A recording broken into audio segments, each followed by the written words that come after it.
There is a look at the grid. As always, when the wheeling lights go out, we go racing round 4. And there we go. We're ready. Post is stationary. Absolutely Post is stalled. There's another car slow on the other side there. That's Pilgrim is stopped. Looks like Pope's got nailed. Huge contact. Someone in the back of the pack there didn't have a view of Randy stationary in the middle of that front straightaway. That was a big impact, Greg. And look at the launch as well by Tony Gaples. What a season he is having in that Kleinschmidt Corvette. Jumps into second behind Sofronis. And Jason Daskalos in the Viper slips into third. Crescentini fourth. Mike Skeen right there in fifth. And then I think that's Johnny O'Connell in sixth. So this is exactly what Sofronis wanted to do. Without Pat Long here, Sofronis essentially comes in with a shot at taking the points lead with a good run. The best way to do that is lead from the front. Look at Crescentini down to the inside of Daskalos. That was close. It was very close.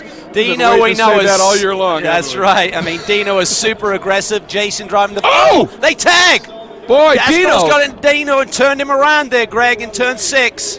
Dino able to gather it up, but just getting freight train. Oh, and he gets clipped there by Fred Roberts. That's ironic. That's Daskalos' teammate on the way through as well. So Dino drops back a ton, and already Sofronis now able to open the gap up a little bit on Gaples. And this is the day, as you said, he has to make hay. Pat Long is out of the championship round here. And Dino's see off Dino. again. I wonder if he's got damage, Greg. He got nailed a couple of times pretty hard there. He's got to wait, though. He's got to be patient. We've got a 50-car field here streaming through that corner. And 50 minutes of racing, that's the time limit, or down to laps. And right now, Sofronis holds that 3-car lead over Gaples. Let's go back and take another look at the start. There is the Volvo. Oh, he just stalled it big time. Yeah, he just suddenly had no drive there, so whether he stalled or maybe broke something. But here we see Pilgrim on the other side of the grid. Oh. He's slow to get away.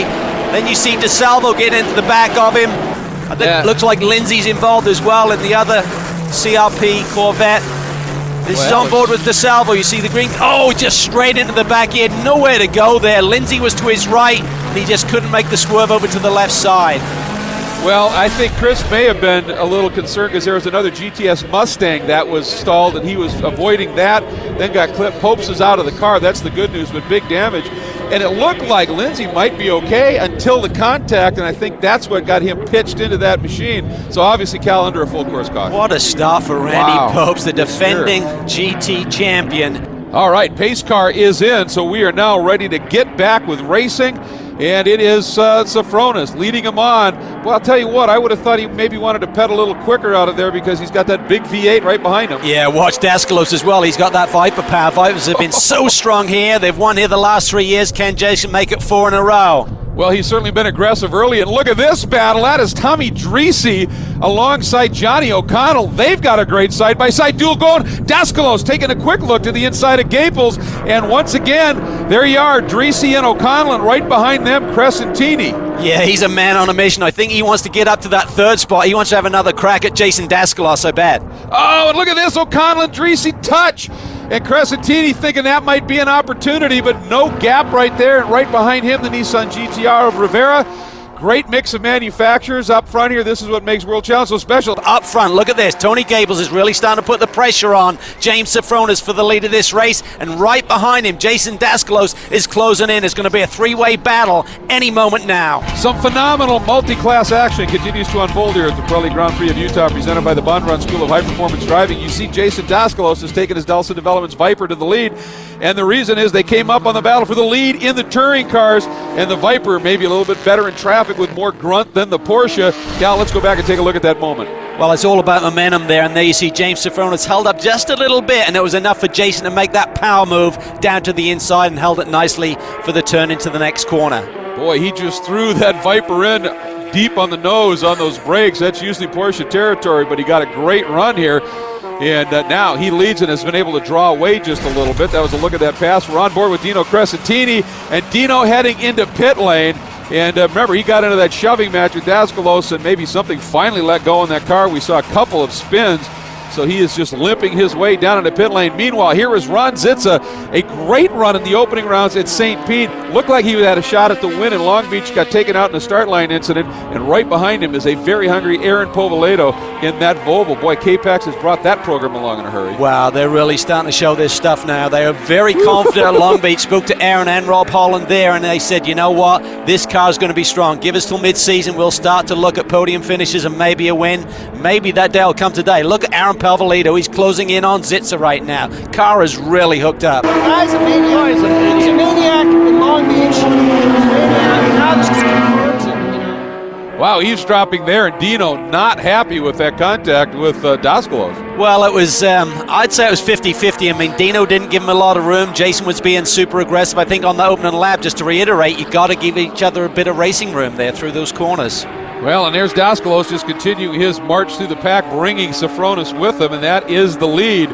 But now, let's get back to that incident with Dino and Jason. We were eavesdropping with Dino down in pit lane, but now I think we've got an opportunity to actually get an official word with him. Let's check in. We got Daskalos is being a complete asshole. Sorry to say that on TV, so I know this won't be recorded, but he's a danger to himself and everyone else around the track. He's ramming everybody. He's very fast this weekend, no question about it, but he doesn't need to ram everybody, especially when there's nowhere to go, and I'm going to go protest him now, actually. So there was contact between your car and his on his way to the lead? Yeah, of course. That's why my bumper's coming off the car. So it came off the car because he hit me from behind. I mean, and apparently he hit my teammate as well. So he's going to get protested. Well, Dino obviously pretty hot, but of course there's two sides to the story. We'll try and find out to get a word from Jason Daskalos at the nearest opportunity. Meanwhile, we're on board with Jason, who's having himself one solid run right now up front. Meanwhile, there's a look at Scott Bove, and he is about to be swarmed by Tommy Dreese in that X-Men First Class Porsche.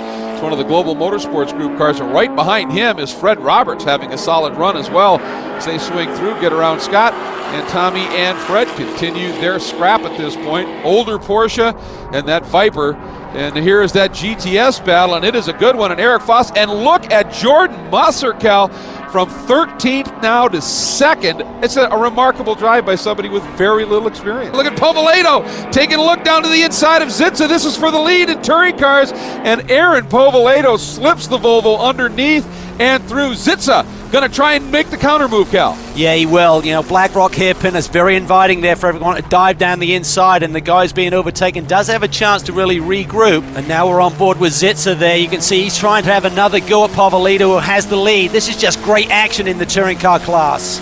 And take a look here. This is Eric Foss, but right behind him is that orange Camaro, and he pops to the inside. Jordan Musser taking a run at Eric Foss. He's alongside Cal. He already has a nose ahead. Yeah, and slower traffic up ahead. He has to be careful, but Musser takes the lead in GTS. What a day for him. On debut in World Challenge, he has the lead in that Momentum Camaro. Fourth round of the Pirelli World Challenge Championships winding down here at the Pirelli Grand Prix of Utah, presented by Bob Bodnar School of High Performance Driving. In fact, the white flag flies, and James Safronis, I think, Cal, maybe saved a little something on those tires because he's closed it back up a smidge. Yeah, he's pretty savvy. He's also thinking about the big picture. Also, Pat Long not here, of course. He's running over at the Nürburgring in Germany with that Porsche hybrid. But he's not given up. He realized that there's ebb and flow to this final lap, and they've got to deal with some traffic up ahead. Maybe he can take advantage right there. But as you said, I don't think he's going to do anything overly risky because, in a sense, for the points, this would be almost as good as a win at this stage, although Daskalos looks like he's going to be a definite player as the season unfolds. And traffic coming up, Cal, this could really affect things. This is usually where that V10 grunt will be a little bit stronger. But look at Safronis all over the back as Daskalos gets balked. Safronis trying to carry speed, runs wide, but not quite there at this point. They're both clear of the traffic. Yeah, and remember, Jason hasn't won since 2009 at Motorsport, so this is pretty nervous time for him trying to complete this final lap. The last thing he wanted to see was all of this traffic right in front of him. Up into that fast sweeper, there is Tony Gaples about to bring home his second career podium if he can hang on to it. Just a great story, but Safronis glued to the back of Daskalos. Oh, he got a bit wide there. He got a little bit wide in the second section. He lost a little bit of ground. He'd like to be closer to him as we now coming into these final few series of corners. There's the Tuella turn. Now they head down into what's called Clubhouse, and again, Safronis looking at that traffic in front going, please balk him somehow, and he's going to get hung up just a little bit. Into this final sequence of S's, and Daskalos just squirts to the inside.